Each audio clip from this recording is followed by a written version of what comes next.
एजाज मेरे भाई, वक्त की किल्लत, खतरनाक प्लान आपके नजदीक क्या है जो इमरान खान साहब बना रहे हैं नवंबर की तैनाती को कॉन्ट्रोवर्शियल करने के पहले? क्विकली ये बताएं। कामरान भाई, इमरान खान साहब ने अपने करीबी दोस्तों में एक ग्रुप में गुफ्तगू किया है कि जो हुकूमत जिस भी आर्मी चीफ को तैनात करेगी वो उसे तस्लीम नहीं करेंगे और इस अमल को हॉल्ट करने के लिए वो जो भी मुमकिन है वो करेंगे।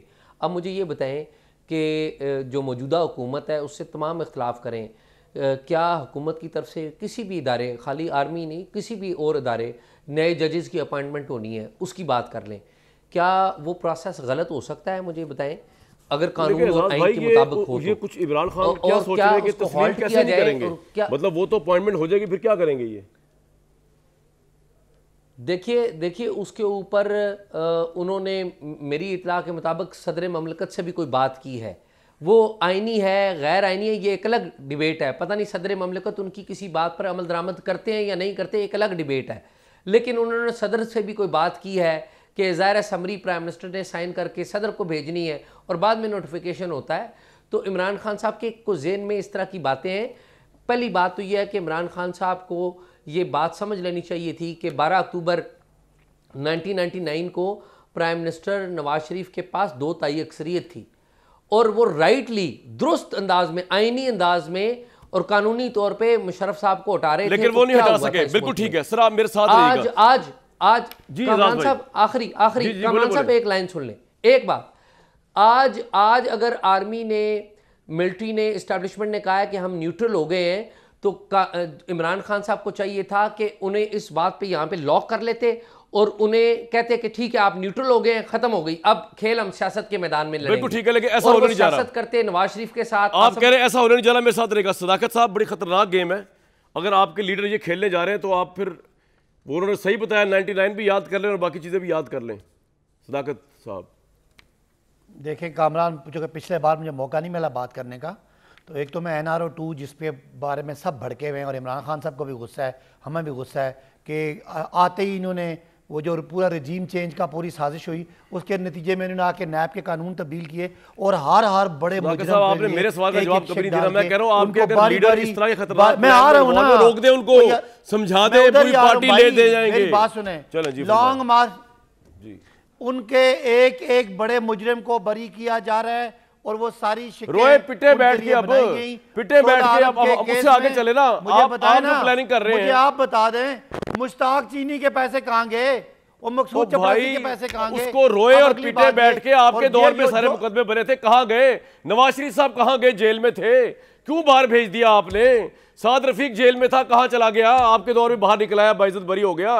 शाहिद खाकान आपके दौर में आ गया, राना सरोल्ला आपके दौर में बाहर आ गया, शहबाज शरीफ आपके दौर में बाहर आया, रोए और पिटे इसको बैठ के। अब आगे चले ना, आप जो प्लान करने जा रहे हैं, जो एजाज सईद कह रहे हैं, वो तो बड़ा खतरनाक है मेरे भाई। समझाएं इमरान खान को, समझाएं, पावर की खातिर पूरी पार्टी और कौम को ना पागल कर दें यार, डुबो ना दे। मैं ये पूछ रहा हूं आपसे, इस पे जवाब नहीं दे रहे आप। कौम, इमरान खान इसलिए पागल हो रहा है मेरे भाई के 1200 अरब में से 1100 अरब माफ हो गया कल के 16 अरब के साथ साथ। वो इतनी अगर उनको रातों की नींदें उड़ी होती तो जब चीनी माफिया ने उनके दौर में अरबों रुपया आवाम की जेब से निकाला था, 1 रुपया नहीं निकलवा सके आप अपनी पार्टी के लोगों से। बोलने देना कामरान, बताए ना, बताए आपकी सुनने आया हूँ। बोले सर, बोले यार, मैं सिर्फ आपकी सुनने आया हूँ। बोले जुमले के बाद 10 जुमले बोलते। बोले सर। मेरे भाई जो 16 अरब रुपया कल माफ हुआ है उस पर फर्दे जुर्म लगी हुई थी और वो पूरा NRO 2 हुआ है जिसके नतीजे में ये केस माफ हुए। अब इमरान खान अपना आईनी कानूनी हक इस्तेमाल करने के लिए लॉन्ग मार्च के लिए आ रहे हैं। इसी लॉन्ग मार्च पे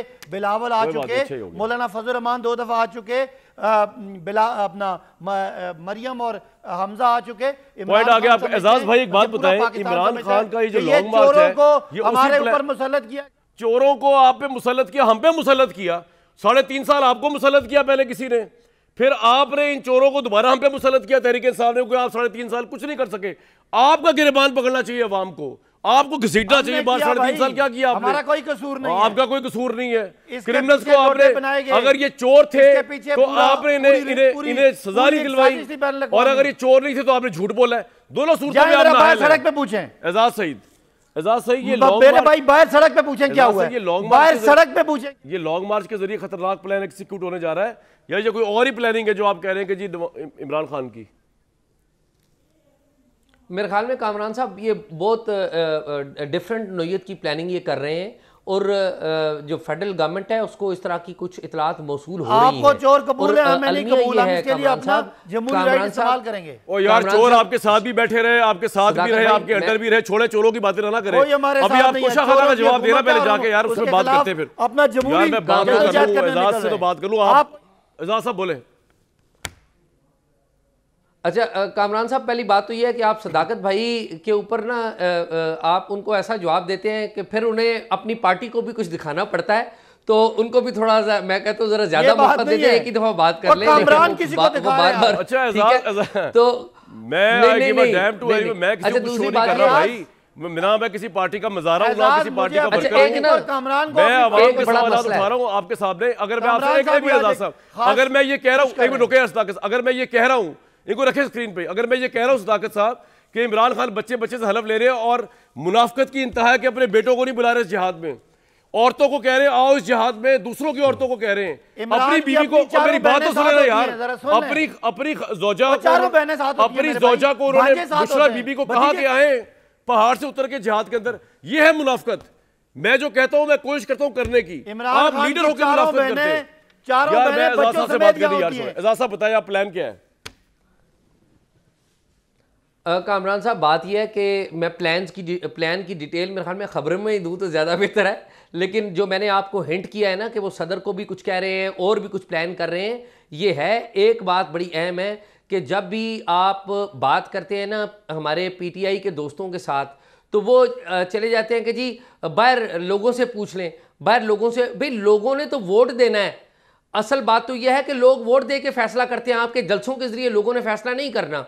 और दूसरी बात यह है, गलत और सही होने का फैसला, गलत और सही होने का फैसला कानून और आइन करता है। एक बात 10 बंदे आप साथ लगाकर बार बार वीडियोस को कह रहे हैं, तो ये आप कह रहे हैं उस सूरत में आएगी अगर इस तरह का प्लान एग्जीक्यूट करेंगे, या फिर भी अदरवाइज आने का चांस है जो इमरान खान साहब के ज़हन पे सवाल।